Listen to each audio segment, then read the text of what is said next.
하나님 말씀 보겠습니다. 누가복음 10장 25절로 37절 말씀 우리 함께 천천히 같이 읽겠습니다. 25절로 37절입니다. 어떤 율법교사가 일어나 예수를 시험하여 이르되 선생님 내가 무엇을 하여야 영생을 얻으리이까?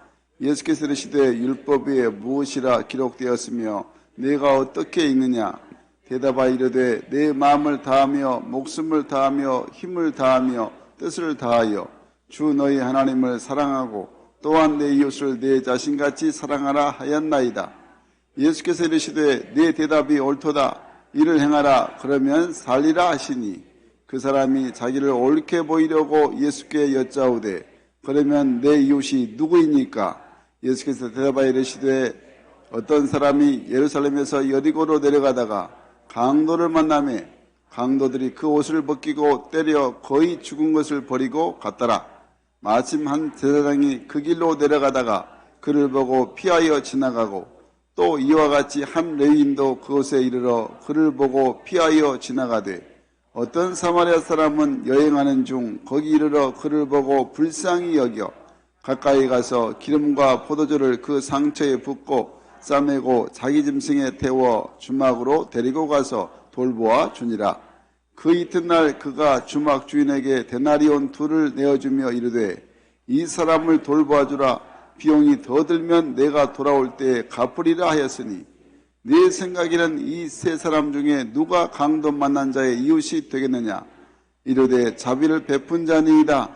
예수께서 이르시되 가서 너도 이와 같이 하라 하시니라. 아멘 아멘.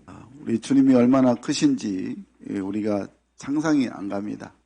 우리가 이렇게 늘 건강한 몸을 가지고 우리 가정, 일터, 직장, 사업터, 학교, 캠퍼스, 병원 어느 곳에든지 우리가 주님의 사랑과 또 지키심, 돌보심, 붙드심, 함께하심이 계신다는 것을 잘 인식이 안 된 경우가 많이 있습니다.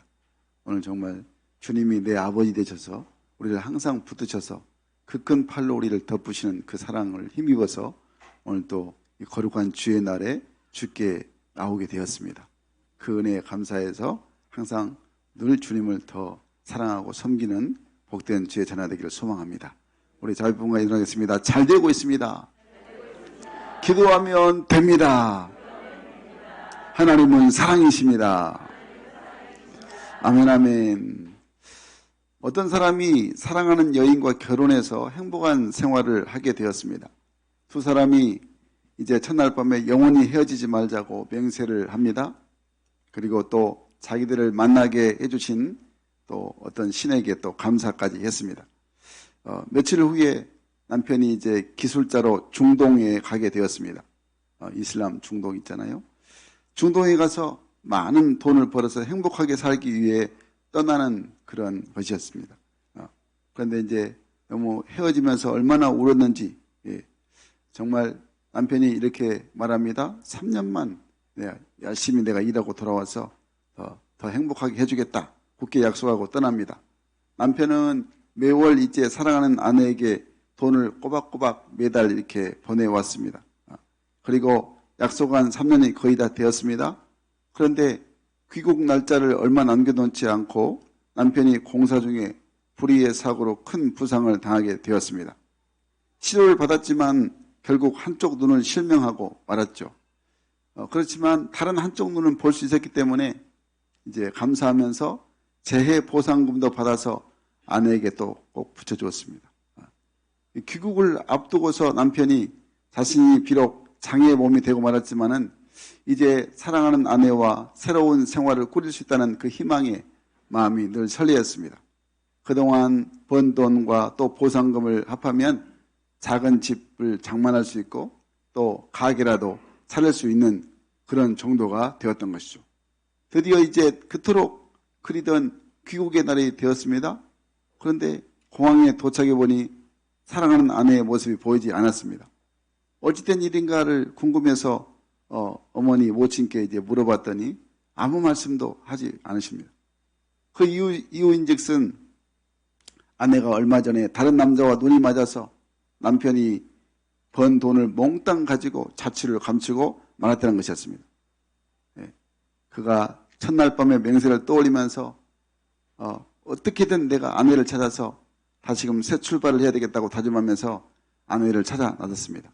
그렇게 3년이나 전국을 찾아 헤매다가 그는 결국 부산역 앞에서 행여병자로 목숨을 또 잃고 말았습니다. 그의 몸에서는 아내의 사진과 유서가 나왔는데 자기를 배신하고 그 많은 돈을 가지고 자취를 감춘 아내의 사진 뒤에 이렇게 쓰여져 있었습니다. 사랑하는 아내여, 나는 그대를 사랑했었다. 지금도 사랑하고 있다. 앞으로도 영원히 사랑하겠노라. 이런 고백이 쓰여져 있었다고 합니다. 참 안타까운 사연입니다. 실화입니다.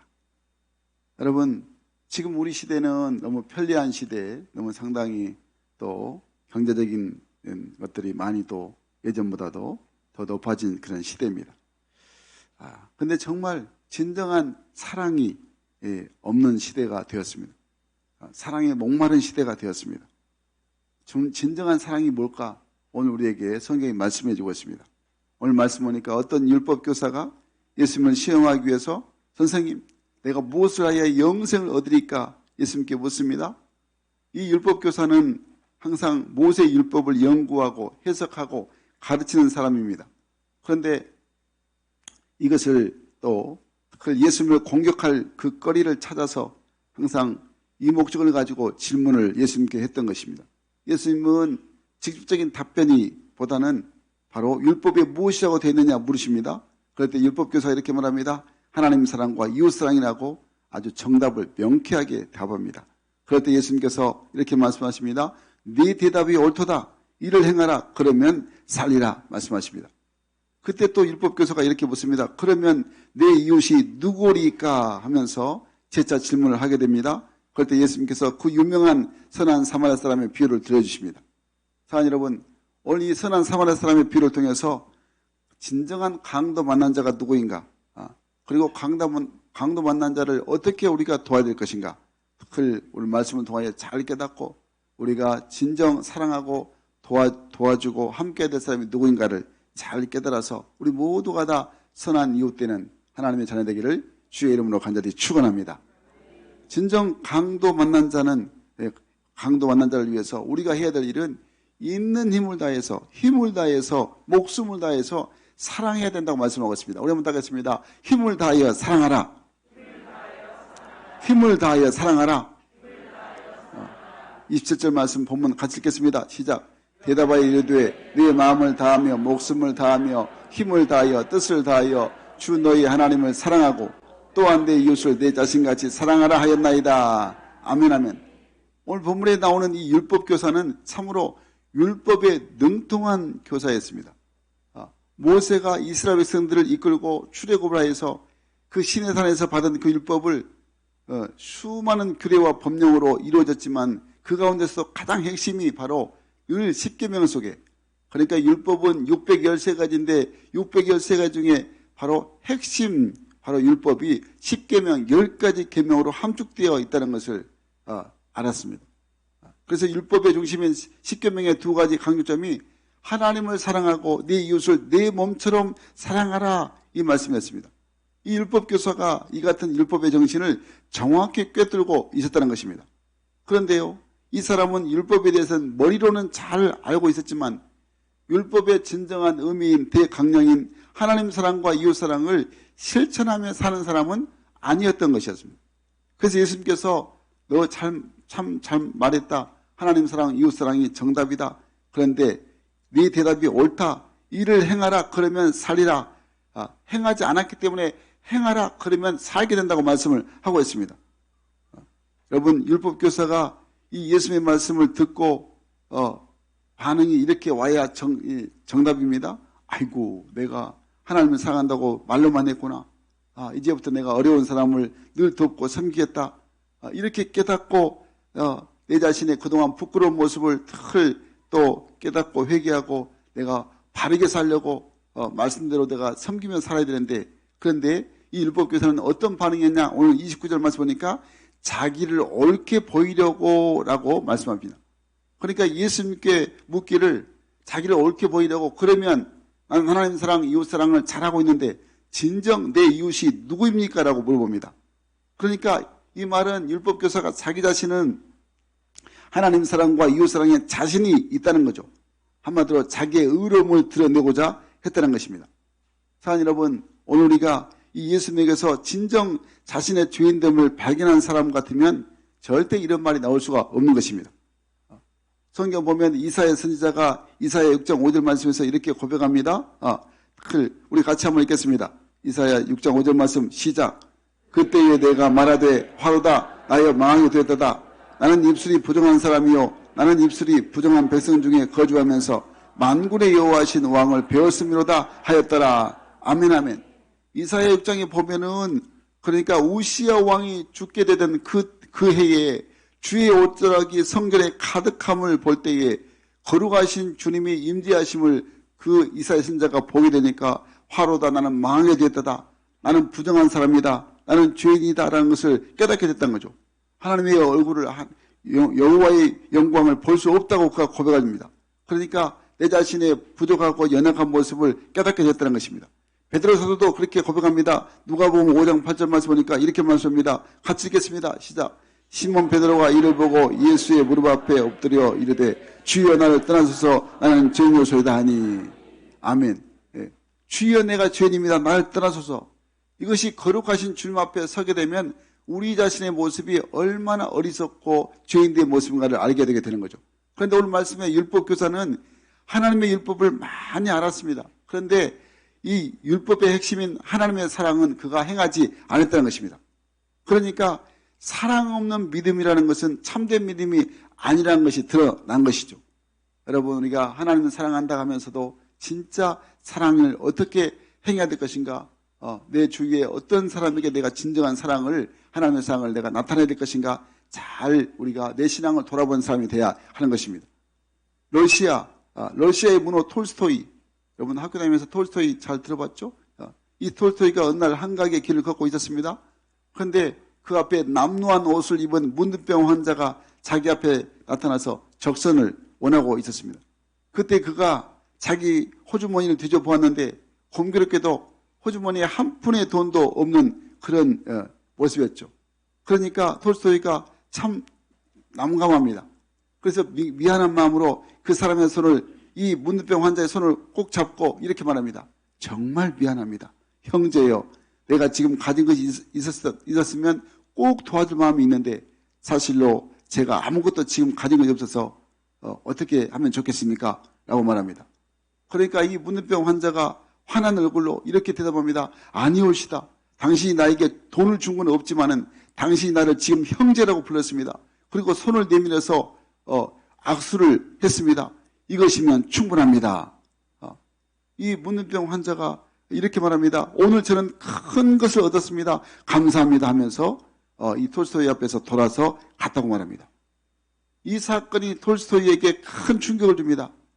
여러분, 그러니까 물질을 주고 물질을 받아서 선행이 아니라는 것이죠. 그가 충격을 받은 것은 참 사랑이라는 것이 어디에 있는가를, 마음에 있고 그 마음을 주는 가운데서 그가 얻은 감격, 그 기쁨이 톨스토이에게 있게 되었다는 것입니다. 그래서 톨스토이가 늘 참사랑은 그와 함께 하는 것이다. 함께 하는 것. 정말 어려운 사람과 함께하고 내 옆에 있는 사람과 진정 사랑을 함께 나누는 그게 참사랑이라는 것을 말씀하고 있는 것입니다. 이 참사랑을 깨닫고 나서 톨스토이가 억압받는 농민들과 함께 살면서 경건한 생활을 하게 되고 또 경건함이 무엇인가를 가르치게 됩니다. 그리고 그가 말년에 불후의 명작인 부활이라는 소설을 쓰게 돼서 많은 사람들이 이 부활이라는 소설을 통해서 또 많은 인생의 진정한 의미를 깨닫게 되는 것입니다. 사랑하는 여러분, 우리들도 하나님의 사랑을 말로만 하지는 않는가, 오늘 말씀을 내가 들으면서 깨닫는 자가 되어야 하는 것입니다. 행여나 율법 교사처럼 선택적 의를 가지고 늘 앞서고 있지 않는가. 나는 주님 이만큼 했습니다. 나는 교회에 내가 열심히 또 늘 봉사했습니다. 남도 도운 일이 있습니다. 그런데 이런 내가 내 의를 자꾸 내세우는 그런 경우, 절대 여러분 내가 의를 내세워서는 안 되는 것입니다. 항상 우리는 하나님의 은혜로 말미암아 지금 이 자리에 서 있다는 것을, 하나님의 붙드심, 하나님의 지키심, 보호하심, 사랑의 손길이 아니면 절대 우리가 이 자리에 지금 있을 수가 없다는 것입니다. 그래서 우리가 항상 하나님의 은혜에 감사하면서 항상 이웃을 사랑하되 내 몸처럼 사랑하고 교회를 사랑하고 또 특히 하나님의 사랑을 온 세상 가운데 내가 실천하는 사랑의 삶이 되어야 하는 것입니다. 그것이 오늘 우리가 힘을 다하여 이웃을 사랑하는 진정한 선한 이웃이라는 것을 우리에게 말씀하고 있는 것입니다. 두 번째로 오늘 선한 이웃은 그래서 우리가 믿음으로 행하는 자가 되어야 되는 것입니다. 행하는 믿음, 행동하는 믿음이 반드시 필요한 것입니다. 머리로만 지식으로만 말로만 하는 그런 사랑이 아닌 진정한 모르고 실천하는 그런 사랑이 필요하다는 것입니다. 우리 한번 하겠습니다. 믿음으로 행하라. 믿음으로 행하라. 오늘 본문 28절 말씀 같이 읽겠습니다. 시작. 예수께서 이르시되 네 대답이 옳도다. 이를 행하라. 그러면 살리라 하시니. 아멘 아멘. 여러분, 사랑은 사랑할 가치가 없는 사람을 사랑하는 것이 진정한 하나님의 사랑입니다. 내 스스로가 내가 생각할 때 사랑할 가치가 있는가 없는가 내가 평가해가지고 이 사람은 내가 사랑해도 돼, 내가 이 사람은 안 돼, 내가 선택하는 것은 그건 정말 어리석은 모습이죠. 예수님께서 비유로 말씀하십니다. 어떤 사람이 예루살렘에서 여리고로 내려가다가 강도를 만나게 됐는데 그 강도는 그 사람의 옷을 다 벗겨버리고 때려 거반 죽게 된 것을 버리고 도망가 버렸다라고 말하고 있습니다. 그러니까 이 비유의 말씀이 지금 실제적인 상황을 그 배경으로 하고 있습니다. 이스라엘에 보면 이 예루살렘, 이스라엘의 수도가 예루살렘이죠. 예루살렘이 낮은 데 있는 게 아니고 해발 760m 높습니다. 그러니까 우리 목포가 유달산이 228m니까 3배, 유달산보다 더 3배 높은 지역에 해발 760m 고원지대에 위치한 도시입니다. 그리고 여리고는 반대로 해변보다 250m쯤 낮은 지역에 위치한 도시였죠. 그러니까 예루살렘에서 여리고로 가는 길이 27km 떨어져 있습니다. 그런데 그 길은 아주 험하고 바위가 많고 동굴과 구덩이가 많아서 아주 그냥 나쁜 짓 하는 사람들, 강도들이 그냥 그곳에 다 항상 숨어 있는 곳이 많이 있었다는 거죠. 그렇기 때문에 혼자서 여행한다는 것은 정말 위험한 생명을 또 내걸어야 되고요. 사실 예수님 당시뿐만 아니라 오늘날에도 여전히 강도가 많이 출현하는 곳이라고 말하고 있습니다. 그런데 오늘 예수님께서 비유로 말씀하신 이곳을 보면 이 세상이 이 성전에서 일을 마치고 여리고에 자기 집으로 내려가다가 강도를 만났습니다. 그런데 그 강도를 만나서 거의 죽어있는 그런 사람을 발견하게 된 것이죠. 그 순간 이 세상의 생각은 어떤 생각을 했을까요?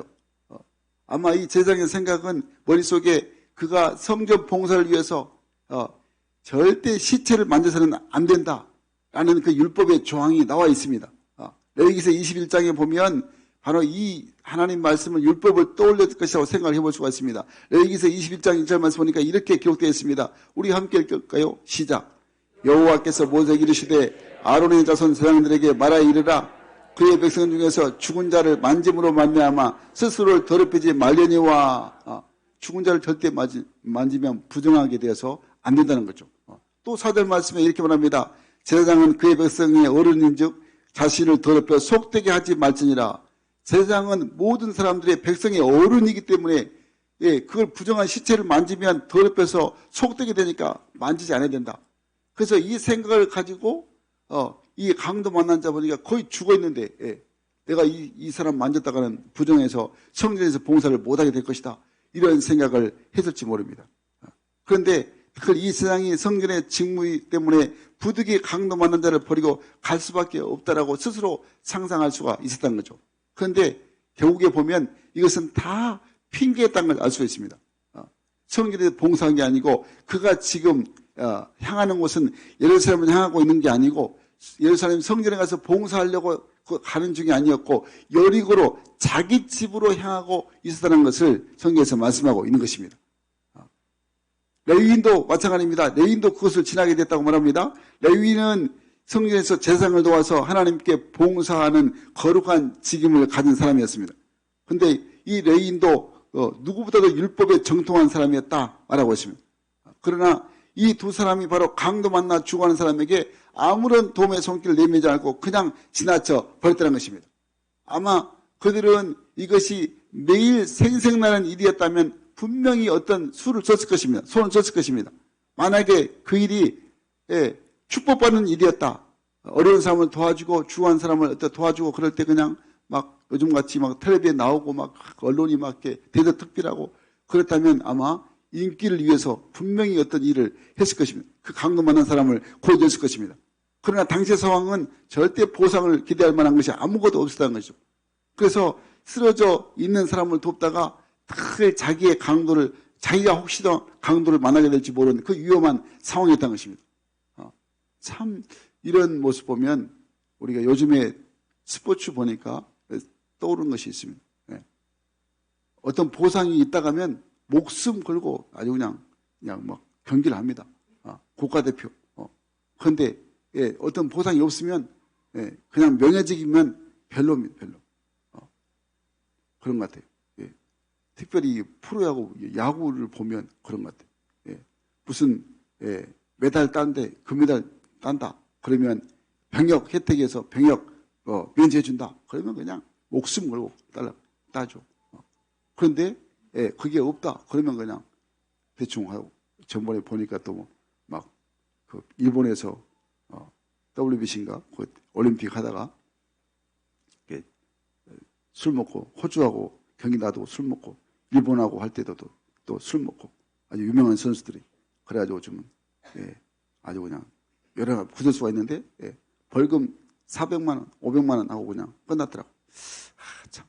그러니까 많은 국민들이 아주 비판하는데 별로 그냥 고개 한번 숙이고 죄송합니다 하면 그냥 끝나는 것 같아요. 이게 분명히 뭔가 보상이 지어주면 엄청나게 참 열심히 하는데 근데 보상이 없다면 분명히 자기 위험한 것들 절대 목숨을 내걸지 않는다는 것입니다. 그러니까 여러분 선택적으로 내가 열심히 해야 되겠다. 어떤 무엇을 내가 보상을 받는다. 그러면 열심히 하는 그런 하나님 자녀가 되어서는 안 되는 것입니다. 여러분 정말 우리가 하나님 자녀로서 우리 자신을 돌아봐야 됩니다. 정말 은혜로 구원받고 하나님 자녀가 됐는데 그러니까 이 길이 정말 하나님을 사랑하고 진실로 우리가 믿음으로 온 마음을 다하여 하나님 사랑하는 마음이 이웃 사랑으로 드러나야 되는데 항상 우리가 그 진정한 마음이 있는가를 내 자신을 돌아보는 삶이 돼야 하는 것입니다. 어쩌면 우리는 항상 그 사랑할 만한 가치가 있는 사람만 골라서 선택적으로 사랑하고 있지 않는가 늘 한번 자신을 돌아봐야 됩니다.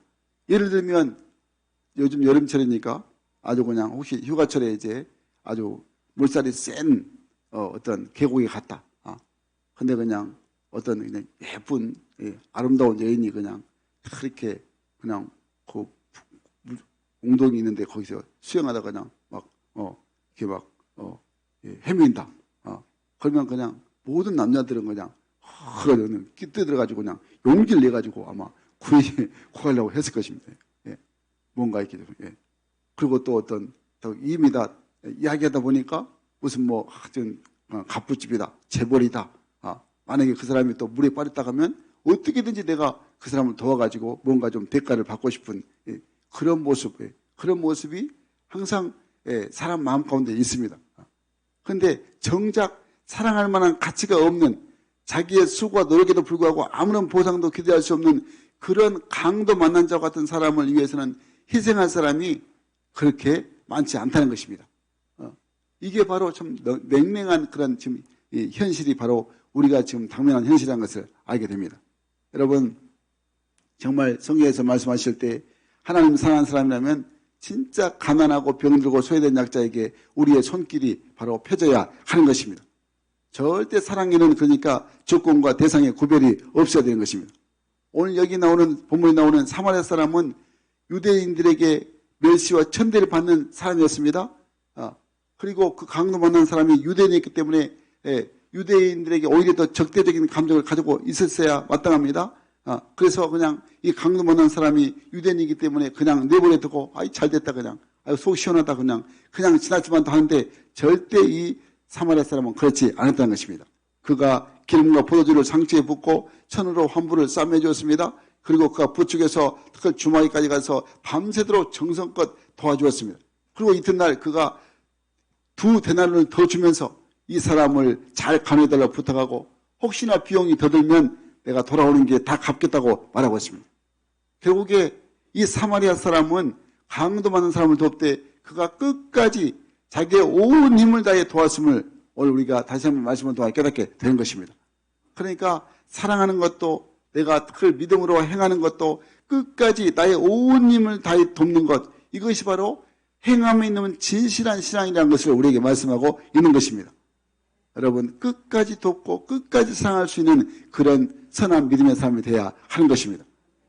내 생각으로 이 사람은 돕고 이 사람은 안 되고 이게 아니고 무조건 우리가 내가 주님께로부터 사랑을 받았으니 나도 주님의 그 사랑을 이제 더 어려운 사람에게, 더 힘없는 사람에게 내가 주의 손길을 펼치는 선한 믿음의 사람이 되어야 하는 것입니다. 그래서 오늘 마지막으로 진정한 선한 이웃은 우리가 어떤 마음을 가지고 그들을 돕고 섬기고 사랑해야 될 것인가, 바로 주님의 이름으로 불쌍히 여겨야 된다고 말씀을 하고 있습니다. 우리 한번 따겠습니다. 불쌍히 여기라. 불쌍히 여기라. 오늘 보면 33절 말씀 읽겠습니다. 시작. 어떤 사마리아 사람이 여행하는 중 거기 이르러 그를 보고 불쌍히 여겨. 아멘 아멘. 여러분, 우리 그리스도인들이 왜 강도 만난 자의 선한 이웃이 되어야 될까요? 바로 그것은 원래 우리가 먼저 강도 만난 자였다는 것을 반드시 기억해야 한다는 것입니다. 내가 먼저 강도 만났습니다. 그래서 거의 죽게 된 나이였는데 누가 나를 도와서 이렇게 거기에서 생명이 살아나게 됐다는 것입니다. 무엇 때문에? 죄 때문에. 죄 때문에 마귀에게 이미 강도 만난 자였다는 것이죠. 죄로 인해서 모든 것 탈탈 다 털리는 사람들이 바로 우리의 모습이었다는 것입니다. 이것을 우리가 반드시 인식해야 하는 것입니다. 바울이 말합니다. 에베소 2장 2절 3절 말씀에 이렇게 말씀합니다. 우리 함께 읽겠습니다. 시작. 그때 너희는 그 가운데서 행하여 이 세상 풍조를 따르고 공중의 권세 잡은 자를 따랐으니 곧 지금 불순종의 아들들 가운데서 역사하는 영이라. 전에는 우리도 다 그 가운데서 우리의 육체의 욕심을 따라 지내며 육체와 마음에 원하는 것을 하여 다른 이들과 같이 본질상 진노의 자녀이었더니. 아멘 아멘. 그러니까 이 말은 무슨 말이냐면 우리의 과거, 예수 믿기 전에 우리의 모습이 어떤 모습이었는가를 적나라하게 지금 말씀해 주고 있습니다. 세상 좋아하고 마귀 심부름고 나면 내가 1등으로 자라고 불순종하면 말로 헤아릴 수 없고 또 욕심은 그냥 대나무밭에 쪽제비 같아서 내 원하는 대로 그냥 내 마음에 원하는 대로 내 고리도 내 뜻대로 살았던 바로 마귀의 자식이었다. 이렇게 지금 사도 바울이 우리 자신의 모습을 지금 말하고 있습니다. 그러니까 이 모든 것이 우리가 예수 믿기 전에 이런 과거에 불순종하고 마귀의 종로로 됐던 이런 모습이 바로 강도 만난 자의 우리의 모습이 바로 우리의 현 조수임을 말씀하고 있는 것입니다. 그런데 예수님 만난 이후로 예수님이 내게 오신 이후로는 우리가 달라졌던 것입니다. 어떻게 달라졌냐? 에베소 2장 4절 5절 말씀 보니까 이렇게 말씀합니다. 시작. 긍휼이 풍성하신 하나님이 우리를 사랑하신 그 큰 사랑을 인하여서 헌물로 죽은 우리를 그리스도와 함께 살리셨고 너희는 은혜로 구원을 받은 것이라. 아멘 아멘. 긍휼이 풍성하신 하나님께서 우리를 불쌍히 여기셨다고 말씀하셨습니다. 그래서 우리가 죄와 허물로 죽었는 우리를 그리스도 때문에 우리를 살리셨고 그 은혜 때문에 바로 우리가 구원받았다. 이렇게 말씀하고 있습니다. 여러분 아멘 되십니까? 그런 하나님의 긍휼하신 그 사랑 때문에 우리가 이렇게 새 생명을 얻게 됐다고 말씀을 하고 있습니다. 그러니까 주님이 우리를 불쌍히 여기서 동정심이 가득한 마음을 가지고 우리를 향해서 우리 때문에 바로 십자가의 죽으심으로 우리를 구원하셨다고 말씀하고 있는 것이죠. 만약에 하나님이 죄인된 나를 향한 우리 모두를 향한 그 긍휼의 마음이 없으셨다면 지금 우리의 모습은 어떤 모습일까요? 뭐 이 자리에 없는 것은 당연하고요. 지금 만약에 하나님 우리를 긍휼히 여기시지 않으셨다면 우리를 불쌍히 여기시지 않았다면 지금 펄펄 끓는 그 지옥에서 고통당하고 있었을 것입니다. 여러분 이 펄펄 끓는 고통, 이 지옥이라는 게 여러분 상상이 안 되죠. 얼마나 여러분 뜨거운 이 지옥. 그러니까 이 지옥에 정말 가지 않게 하기 위해서 우리가 열심히 복음을 전하는 것입니다. 하나님의 사랑을 전하는 것이죠. 그래서 오늘 긍휼이라는 이 단어를 제가 찾아보니까 늘 측은히 여기다. 가엾는 생각이 난다. 그리고 동정심이 가득 차다. 불쌍히 여기다. 이 말씀의 뜻이 긍휼입니다. 그러니까 긍휼이 풍성하신 하나님이라는 말씀이 바울의 선포가 죄인된 우리를 주님께서 측은히 여기셨다. 불쌍히 여기셨다. 그래서 우리가 살아남을 수가 있었다는 것이죠. 죄인 중에 죄인이기 때문에 이미 강도 만난 자, 마귀에게 강도 만난 자이기 때문에 이 주님의 그 불쌍히 여기심, 측은 여기심, 우리를 그냥 늘 긍휼히 여기셔서 우리를 살려주셨다는 거죠. 마태복음 5장 7절 말씀 보니까 주님께서 산상수훈의 팔복을 말씀하시면서 긍휼히 여긴 자는 긍휼히 여김을 받게 된다고 말씀을 하고 있습니다.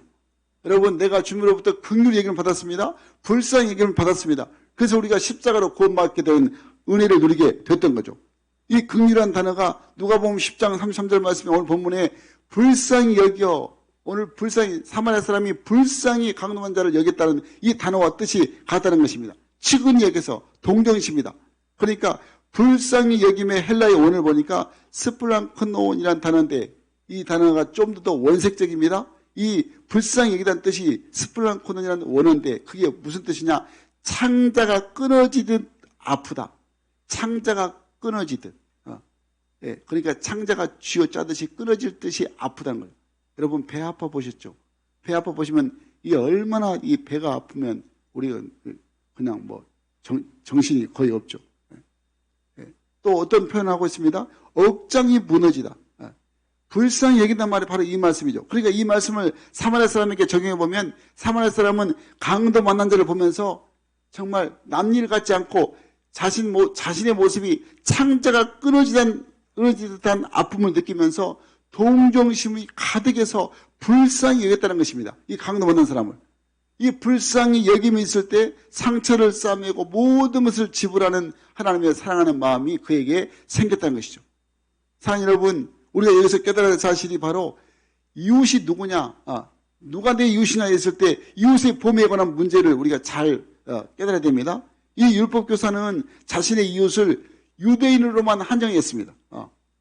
그래서 유대인들에게는 나름대로 최선을 다해서 사랑했지만 유대인이 아닌 사람들은 자신의 이웃으로 절대 생각하지 않았습니다. 아무리 고통을 당해도 그냥 모른 척하고 그냥 지나갔습니다. 사랑하는 여러분, 우리를 또 내 이웃을 율법교사처럼 한정하고 있지 않는가 내가 생각을 해봐야 하는 것입니다. 나하고 좀 친하고 있는 사람들은, 친한 사람들, 관심 있는 사람들, 이들에게 내가 얼마든지 사랑을 베풀고 뭔가 내가 그냥 좀 내줄 수 있지만은 나하고 별로 친하지 않는 사람, 그냥 저는 나하고 상관이 없는 사람, 고난과 이런 사람들이 시련과 고난을 당하고 신음하고 있을 때 만약에 그들을 외면한다면 오늘 강도 만난 사람 보고 피해서 그냥 주랭랑을 그냥 36개 주랭랑을 친 바로 이 레위인과 제사장과 무엇이 다르겠냐는 거죠. 똑같다는 것입니다. 여러분, 이 레위인과 제사장 비난하기 전에 내 모습이 행위나 정말 내가 원하는 사람들, 나하고 좀 친한 사람만 어려움이 있다면 도와주고 뭔가 좀 사랑을 베풀고, 근데 나하고 정말 상관이 없는 사람은 더 어려운 사람 보면은 그냥 오히려 그냥 외면하는 그런 모습이 돼서는 안 되는 것입니다. 여러분, 우리가 지금 교회에 나왔습니다. 교회가 무엇입니까? 교회는 하나님을 아버지로 부르는 신앙 공동체가 교회인 것입니다. 아멘이시죠? 그러니까 나도 하나님을 아버지로 부르고 어려운 사람, 고난에 있는 사람도 그 사람도 예수를 믿어서 하나님을 아버지로 부른다. 모두가 다 하나님 아버지의 자녀입니다. 그러니까 교회 안에서는 어떤 사람이든지 물질로든지 정신적으로든지 가정적으로든지 병으로 고난을 당하고 어려움을 당하고 있을 때 예수를 구주로 섬기고 믿는 사람들이면 항상 누구든지 고통당하고 아픔에 있는 사람이 있으면 관심을 가지고 그 마치 자기 자신이 당한 어려움처럼 고난을 같이 하고 괴로워하고 위로하고 도와주고 기도하고 항상 사랑하기에 힘써야 된다고 말씀하고 있는 것입니다. 이 마음이 오늘 주님 주신 정말 불쌍히 여기는 마음이라는 것을 말씀하고 있는 것입니다. 예수님께서 마태복음 5장 46절 47절 말씀에 이렇게 말씀하고 있습니다. 우리 함께 읽겠습니다. 시작. 너희가 너희를 사랑하는 자를 사랑하면 무슨 상이 있으리요? 세리도 이와 같이 하느니 아니하니라. 또 너희가 너희 형제에게만 무난하면 남보다 더 하는 것이 무엇이냐? 이방인도 이같이 하느니라. 아멘 아멘. 너희를 사랑한 자만 사랑하면 상도 없고 세리도 이것은 할 수 있다 이 말이죠. 너희 형제에게만 무난하면 남보다 더 하는 것이 없다는 거죠. 이방인들도 이렇게 한다는 것입니다. 그럼 여러분, 항상 성도는 이웃의 아픔에 대해서 불쌍히 여기는 그런 따뜻한 아름다운 마음을 갖는 사람이 결국에 말씀대로 순종하기 때문에 하나님께 아브라함의 복을 받게 되게 되는 것입니다. 오늘 본문에 보니까 그러니까 누가복음 10장 33절 말씀 보니까 늘 강도 없는 사람을 세상도 보았습니다. 여인도 보았습니다. 사마리아 사람도 보았습니다. 세 사람이 동일하게 그 강도 없는 사람을 고통당한 사람을 보았는데 사마리아 사람만이 불쌍히 여기는 마음이 그 마음 가운데 있었다는 것입니다. 이렇게 어려운 사람을 볼 때 불쌍히 여기고 긍휼히 여기는 마음이 저와 여러분에게 충만하기를 간절히 축원합니다. 우리들 마음속에 왜 불쌍히 그들을 여겨야 되느냐? 왜 이 마음이 긍휼히 여기는 마음이 있어야 되느냐? 불쌍히 여기는 마음이 있어야 행동으로 옮겨지기 때문입니다. 그러니까 성령께서 말씀을 통해서 주시는 이 불쌍히 여기는 마음이 없으면 행동으로 수반되지 않는 것입니다. 설사 행동을 하더라도 그냥 형식적으로 그렇게 하고 맙니다. 여러분, 그러나 불쌍히 여기는 마음, 치근히 여기고 정말 가엽게 여기는 마음, 그것도 스플랑크논, 잊지 마십시오. 스플랑크논, 창자가 끊어지듯 정말 아픈 그 모습을 가지고 그 마음을 가지고 우리가 도와주고 섬겨주고 또 사랑해야 한다고 말씀하고 있는 것입니다. 그 도와주고 싶은 그 마음이 결국에 불쌍히 여기는 마음으로 이어져서 바로 우리가 그 마음이 복을 받게 된다고 말씀하고 있는 것입니다. 사랑하는 여러분, 예상한 사람들은 예상이 됐을 것입니다. 목사님이 왜 오늘 선한 이웃에 대해서 설명할까? 말씀 전할까? 여러분, 오늘 바로 이제 홈커밍데이 러브투게더가 선포합니다. 그러니까 한 달 동안 광고 들으셨지만은 우리가 열심히 이제 이 러브투게더라는 뜻이 사랑으로 함께하기, 러브 사랑, 투게더 함께하기, 사랑으로 함께하는 것입니다. 선택적으로 내가 가까운 사람만, 친한 사람만 이 사랑한 게 아니고 모두가 다 우리가 사랑해야 됩니다. 불쌍히 여기는 마음으로. 아멘. 내 창자가 지금 끊어지듯이 아픈 그 간절한 마음을 가지고 우리가 사랑해야 한다는 것입니다. 어떻게 해요? 셀 가족 안에서 두 사람이 바로 한 사람, 어떤 사람 장결 가족을, 세 가족을 다 사랑하고 섬기는 사람이 돼야 하는 것입니다.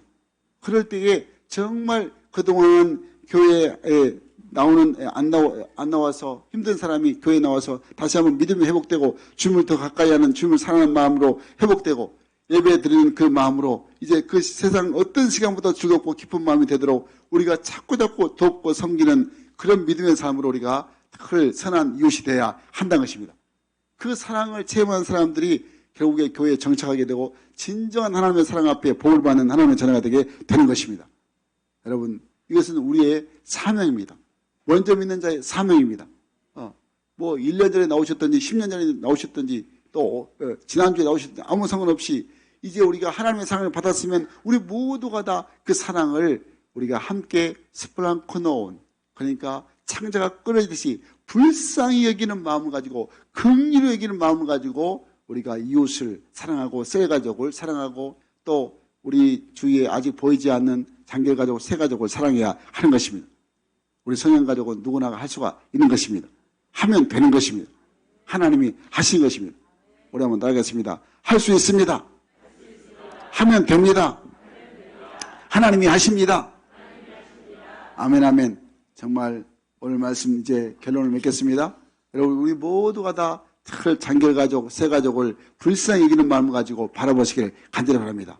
그래서 교회 잘 나오시다가 어떤 연유로 못 나오신가는 그들이 말하지 않기 때문에 잘 우리가 알 수 없지만, 그러나 하나님의 사랑의 마음으로 불쌍히 여기는 마음, 긍휼히 여기는 마음을 가지고 나아가셔서 그걸 섬기게 되면 하나님이 역사하셔서 그들의 믿음이 회복되고 예배가 회복되고 관계가 회복되고 행복한 신앙생활 되어서 기쁨이 넘치는 삶이 되게 되는 것입니다. 사랑하는 여러분, 우리에게 한 영혼이 달려있습니다.